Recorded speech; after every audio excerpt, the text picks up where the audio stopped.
he joined the wrong party.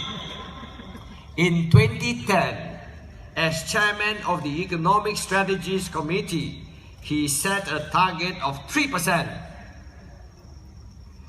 growth in real income per year based on an annual productivity growth rate of 3%. But actual productivity has fallen way below Mr. Tharman's target.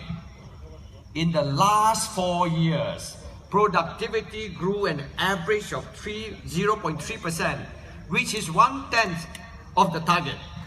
We are halfway through the decade, and it is clear that the 3% target will not be reached. So Tharman got cold feet and lowered his own productivity target from 3% to 2% for the remaining part of the decade.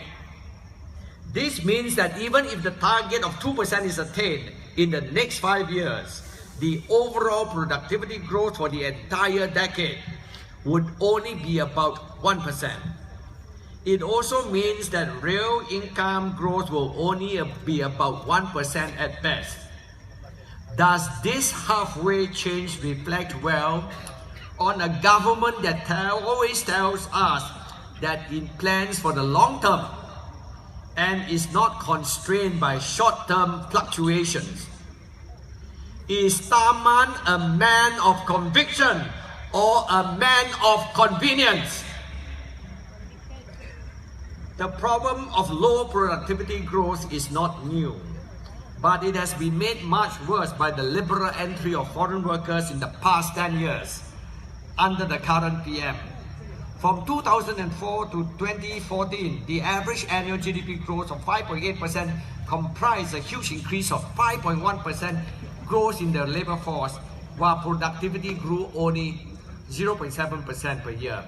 PM and Tharman now say we have to increase our productivity growth through skills training, education and innovation. But they have been singing this same tune for umpteen years without an iota of success to show for their seriousness or competence. Can we trust them to continue to do the job as incompetent managers of our economy? No! Tharman was Education Minister for 5 years, from 2003 to 2008.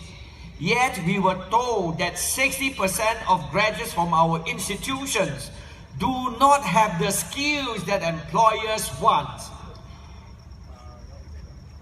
As Education Minister, what had Tharman been doing in the 5 years from 2003 to 2008?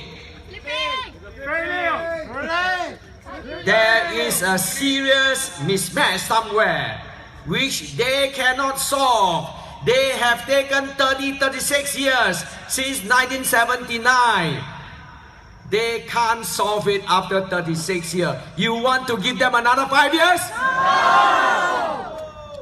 There is a similar issue with innovation. Our people must be encouraged to venture forth with courage, spontaneity and creativity.